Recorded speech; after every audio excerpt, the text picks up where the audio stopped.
Chapter 55 New News. Benny's time has been spent absorbing the detail into his head. He is new to the investigation and is seeing everything with new eyes. Dwight is doing the same in Miami, as well as having to brief two new assistants there to research and deal with the data. Kieran has been sleeping all morning, but is in the living room when Hunter returns. Good to see you awake, partner. You look better. I feel better than yesterday. You mean this morning? And yesterday.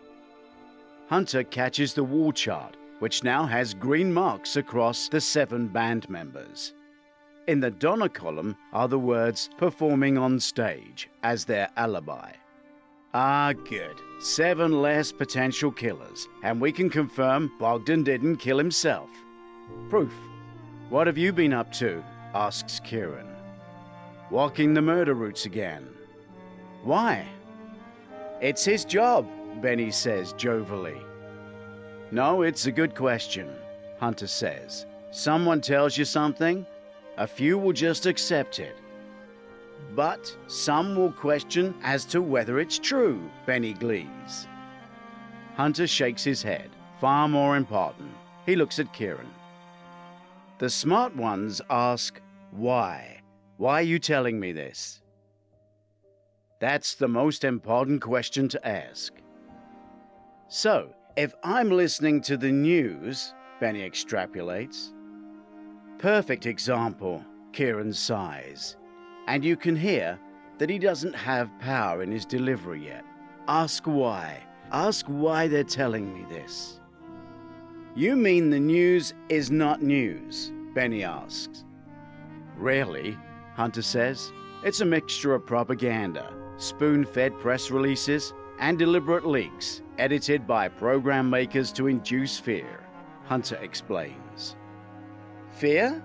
Always make sure the audience are in fear. Then they tune in again to hear the resolution.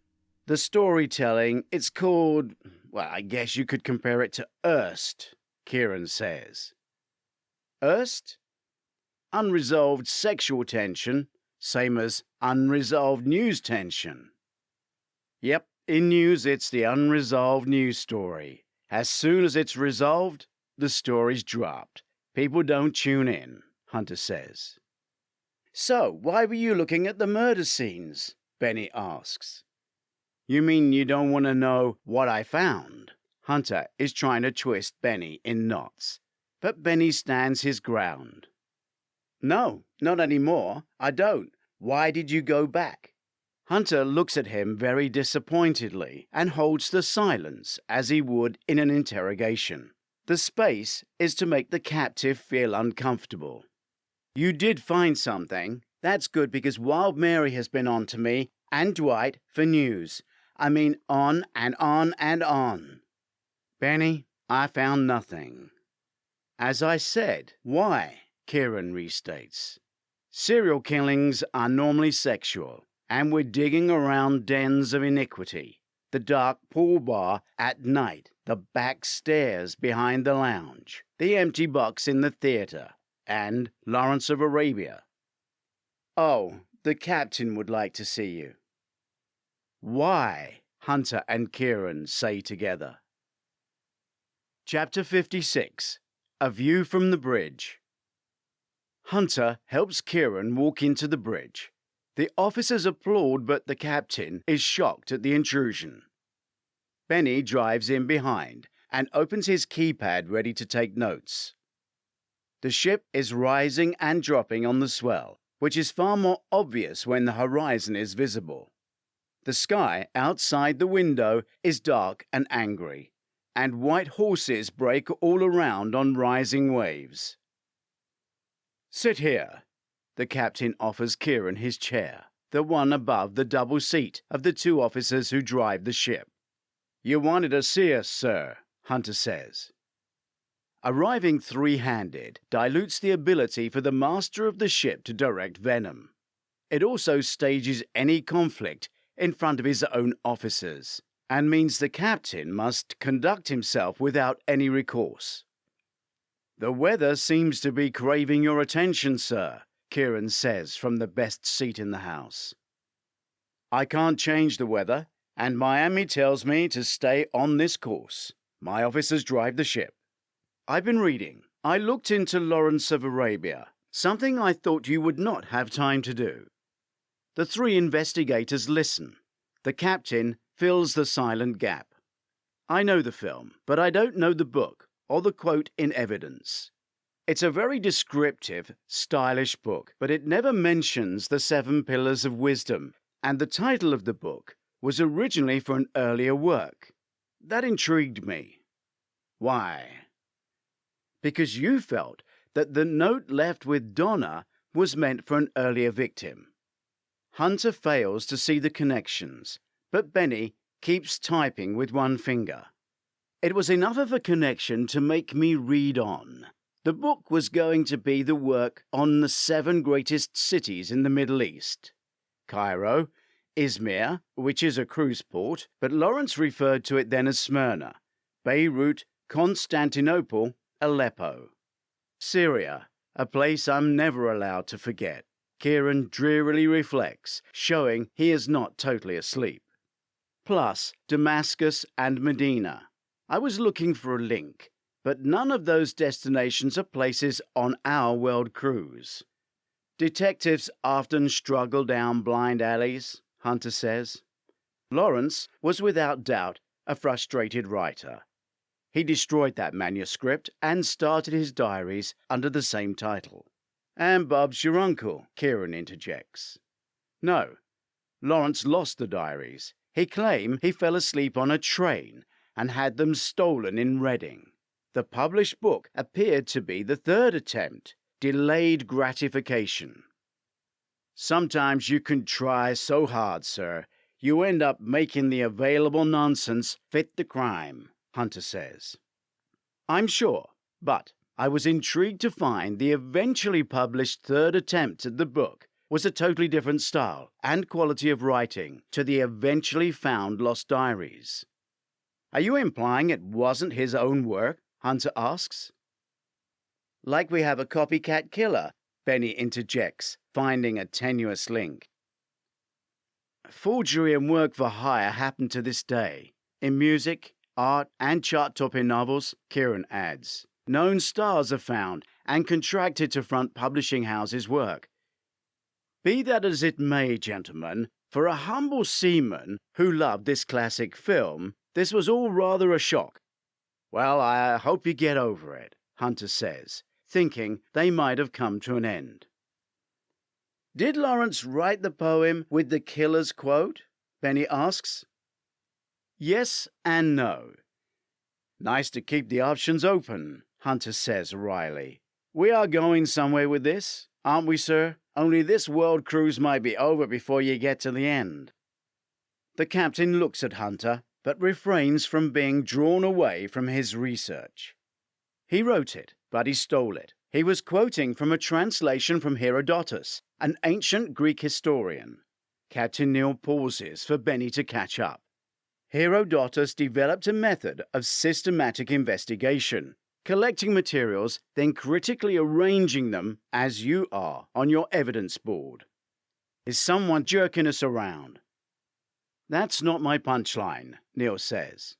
Captain, I've an idea. Why don't I drive the ship and you run the investigation? You got a flair for this, Hunter says in jest. A firm look from Neal suggests he is certainly not amused, nor finished, nor going to allow Hunter to sail the ship. So, the whole book is charged with sex, but the killer used the poem, which is dedicated to S.A. Speculation is that S.A. is Salam Ahmed, a boy from Syria of whom Lawrence was very fond. The lad died, probably from typhus, aged 19. Lawrence received news of his death some days before he entered Damascus. Are you suggesting we need to find a man who recently lost a 19-year-old lover boy and is now attacking 70-year-old guests? Hunter asks. I don't think he's finished, Kieran mutters, still listening. Selem Ahmed went to work as a water boy at the ancient archaeological site at Karkemish on the modern Syria-Turkey border, where Lawrence adopted him as his companion. Ahmed's fellow Arabs nicknamed him Dahun, meaning the Little Dark One. "Okay, Captain," Hunter says. "I'm presenting you with this certificate as a qualified detective, but you're still a suspect. We'll interview Prince Dahum. Will you please concentrate on getting yourself and your bridge team off the list of suspects?" Chapter 57. The Water Boy. Prince Dahum and the Crow's Nest are without doubt the center of our investigation, Kieran says, laying down on his bed. "Why?" Hunter says with suspicion. "Why did the captain tell us?" Benny asks Hunter. "No, why did the killer tell us with that note?" Kieran mutters, closing his eyes. "Do you mind if I sit this dance out?" "No, you rest. We'll go next door." "It's just the storm, the movement. It's making me feel sick." "He didn't do that research," Kieran says, but he is drifting out of consciousness. "Stay with us, buddy." "That was a lot of research to do, since he left with his tail between his legs and his claws out this morning. Unless he already knew it all, because he wrote the note," Hunter muses. "Why?"